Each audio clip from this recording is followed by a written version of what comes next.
Violence കൂടുതൽ കാണിക്കുന്നതുകൊണ്ടാണെന്ന് പറഞ്ഞത്. അപ്പൊ ഈ സിനിമയിലും ഈ പറഞ്ഞ രീതിയിലുള്ള വയലൻസ് കൂടുതലായിട്ടുണ്ടോ, എങ്ങനെയാണ്?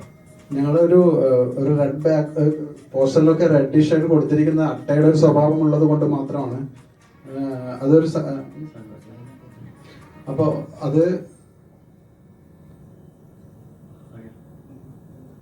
അപ്പോൾ അത് ഞങ്ങൾ റെഡിഷ് ടോണ് കൊടുത്തിരിക്കുന്ന അട്ടയുടെ ഒരു സ്വഭാവത്തിന്റെ ഒരു റെഡ് ചോര കുടിക്കുന്ന അട്ട എന്നുള്ള അർത്ഥത്തിൽ മാത്രമാണ്. അങ്ങനെ അധികം വലിയ രീതിയിൽ വയലൻസ് ഒന്നും ഇതിനകത്തില്ല.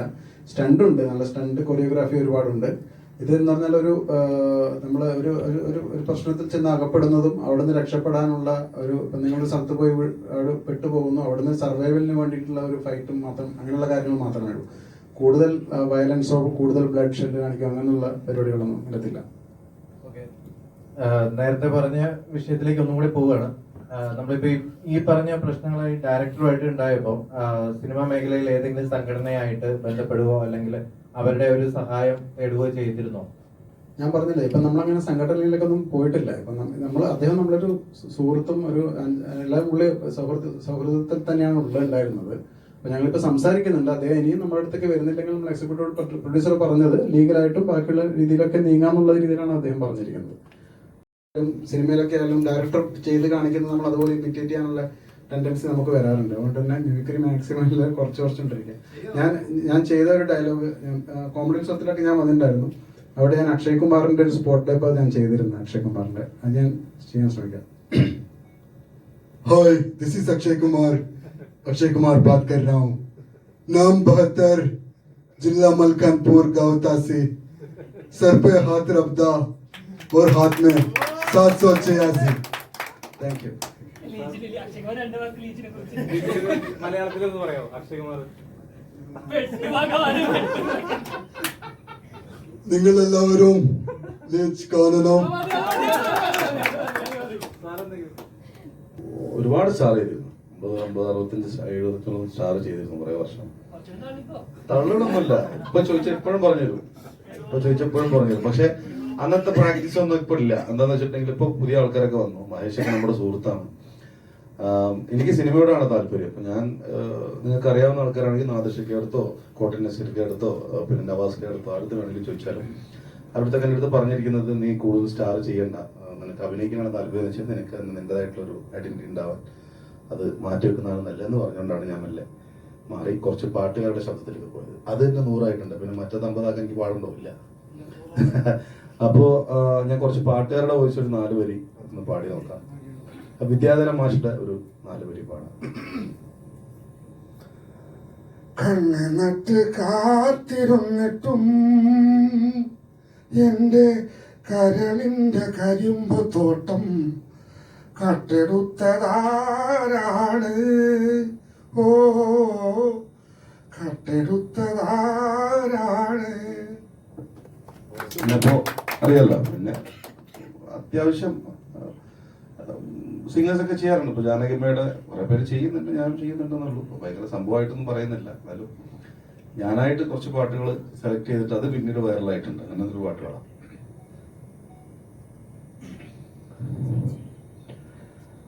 ചിന്നത്തായവൾ തന്തരായി സാവി ഉള്ളിൽ തോണ്ടി ചിന്നരോസാവി ചൊല്ലവാരോ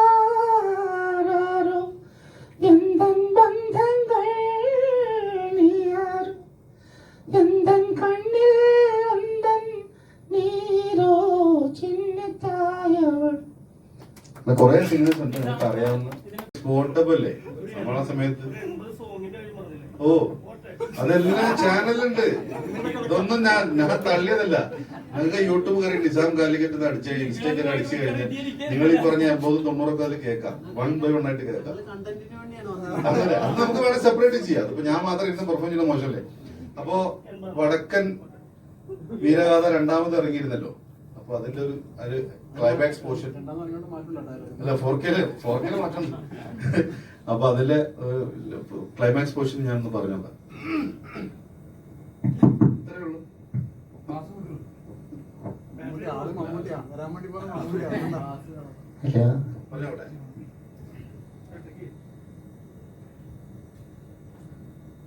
വെട്ടിയെടുത്ത് അമ്മയുടെ കാലക്കല്ല വെച്ച് വണങ്ങണം. നാടുവാഴിയിൽ നിന്നും 10 മുളയും വാങ്ങണം.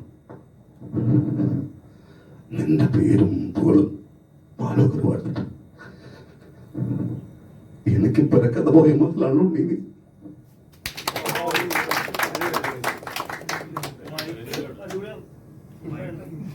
മൈക്ക് അടിപൊളിയാവണമെങ്കിൽ അണ്ണാക്കിന്ന് വരണം, അപ്പോഴേ മൈക്ക് നന്നാവുള്ളൂ.